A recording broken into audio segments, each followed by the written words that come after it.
Assalamualaikum warahmatullahi wabarakatuh.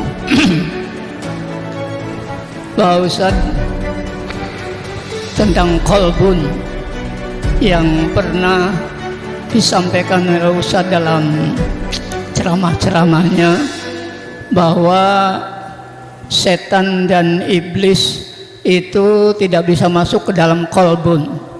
Mengapa sebabnya?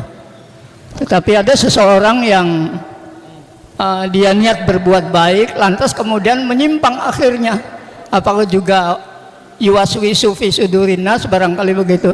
Yang kedua, Ustaz, satu aja. Kolbu itu baitullah, Pak. Kolbu itu tempat mengingat Allah. Ini bukan hadis ya. Kolbul mu'min baitullah. Itu perkataan para imam. Ijma. Kolbu orang beriman baitullah. Maka di Quran, ala bidzikrillah tatmainnul qulub. Hanya dengan ingat kepada Allah kolbu jadi tenang. Maka kolbu itu hanya bisa diisi dengan zikrullah. Dia nggak bisa diisi yang lain. Lalu dalam riwayat yang disebutkan oleh Imam As-Suhrawardi di kitab Awariful Ma'arif, iblis itu dulu bernama Azazil. Dia minta izin kepada Allah untuk menguasai manusia. Maka kata Allah, aku izinkan kamu menguasai pembuluh darahnya. Maka masuklah iblis itu ke seluruh pembuluh darah. Di mata ada darah, maka mata bapak ini bisa khianat. Lidah ada darah, bisa khianat dia. Ya, semua sekujur tubuh kita ada darah. Terus mereka melihat, iblis ini, setan melihat ada pusat daripada darah, tempat pompain darah namanya jantung. Jantung itu zahirnya, batinnya berkait dengan kolbu. Minta izin kepada Allah, ya Allah, kalau yang itu boleh nggak kita masuk, gitu. Di situ Allah marah, keluarlah hadis qudsi. Cuma yang sampai sekarang di hadis qudsi, asbabul wurudnya nggak disebutkan. Hadis qudsinya apa? Al-kibriya uridai. Kesombongan, merasa sok berhak, merasa hebat, merasa pinter, merasa besar, itu adalah selendangku, syalku. Ya. Maka siapa yang memakaikan itu, faqad naza'ani, dia sedang menentangku. Maksud Allah, kolbu itu wilayah saya, kamu jangan masuk-masuk. Karena iblis ini merasa sombong, dia merasa pantas ngurusin kolbu. Nah, kolbu itu cuma dapat hak diwaswasi syaitan. Sebagaimana dia dapat fasilitas dibisikkan, diilhami malaikat. Kolbu, Pak. Jadi kolbu Bapak ini fa'alhamaha fujuraha waqtawaha. Jadi dada ini itu ada lapisannya. Pertama nafs, yang kedua baru kolbu. Apa kata Allah? Kami mengilhamkan kepada jiwa. Jiwa dulu, Pak. Bahwa ini yang baik, ini yang buruk.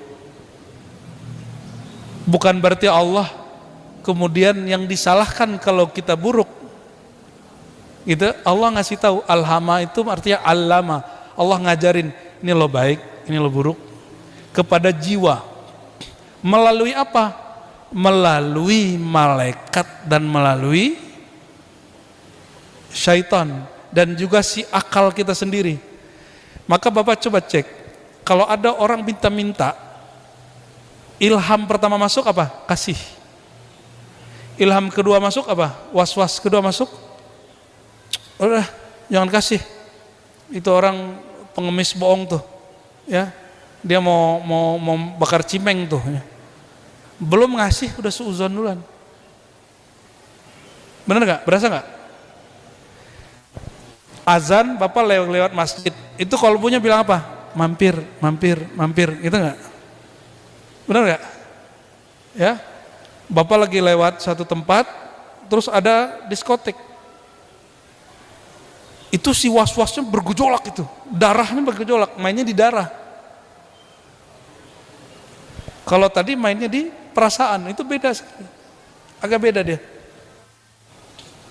Itu sebab kita kalau ketemu komunitas atau orang lama yang dulu kita maksiat sama dia, darah kita berdesir lagi, Pak. Karena itu wilayahnya syaitan. Beda kalau kolbu. Kalau kolbu dia bukan berdesir, dia wajilat. Idza dzukirallah wajilat qulubuhum, bergetar. Itu beda. Bedakan bergetar dengan berdesir. Karena berdesir urusannya sama darah. Kalau bergetar dengan kolbu. Jadi kalau ada orang baik, tiba-tiba kok nyimpang, itu urusan kolbu dia, Pak. Karena dia selama ini hanya belajar kebaikan secara rasio, nggak belajar kebaikan secara spiritual.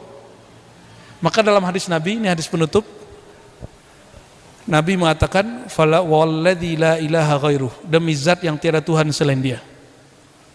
Inna ahadakum, ada seorang kamu, ya'mal bi'amali ahmal jannah.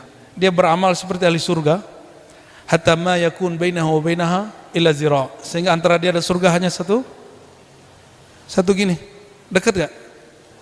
Fayasbiqu alal kitab, tapi Alkitab telah menetapkan apa? Innamal a'malu bin, amal tergantung niat. Dia zahirnya soleh, kolbunya nggak ngikut. Itu yang membuat orang menyimpang sebelum dia meninggal. Oleh karenanya, betullah Imam Bukhari, Imam Nawawi sebelum baca zikir benerin niatnya, benerin kolbunya. Belajar kolbu itu belajar tasawuf. Maka tasawuf bukan belajar kanuragan, bukan belajar baca ini biar bisa begini. Tasawuf itu belajar menyembuhkan jiwa, menerangi kolbu. Itu tasawuf. Ya, bukan kemudian merem-merem bisa ngelihat kasyaf, tuh enggak, itu bukan tasawuf. Ya, itu kebatinan, itu nggak masuk kita itu. Dan kitab ini walaupun bukan kitab tasawuf, tapi ini kitab yang dijadikan rujukan oleh ulama tasawuf. Dan uniknya kitab dipakai oleh pembatal tasawuf. Salafi pakai ini, Sufi pakai ini, Pak. Jadi kitab ini pemersatu Salafi dan Sufi. Jadi beruntung Bapak ngaji kitab ini. Apakah nanti saya yang lanjutin atau orang lain yang lanjutin, yang penting kitab ini wajib ada di masjid ini ya. Insya Allah nurullah, nur Muhammad SAW menyebar di masjid ini. Amin ya rabbal alamin. Barangkali itu Bapak Ibu, semoga kajian ini diridhai Allah. Mohon maaf salah kurangnya, hanya Allah yang maha sempurna, kami penuh kurang dan cacat. Wassallallahu ala sayyidina Muhammad. Assalamualaikum warahmatullahi wabarakatuh. Ya alhamdulillah, kajian kita sudah 1 jam lebih ya. Kita bisa bertemu dengan Buya Ar-Razi kembali, tentunya melanjutkan salah satunya dari kitab yang kita bahas hari ini. Dan dari saya mengucapkan terima kasih, mohon Buya untuk menutup dengan bacaan doa, mudah-mudahan majelis kita dalam ridho dan berkah dari Allah Subhanahu wa taala. Fadhal Buya.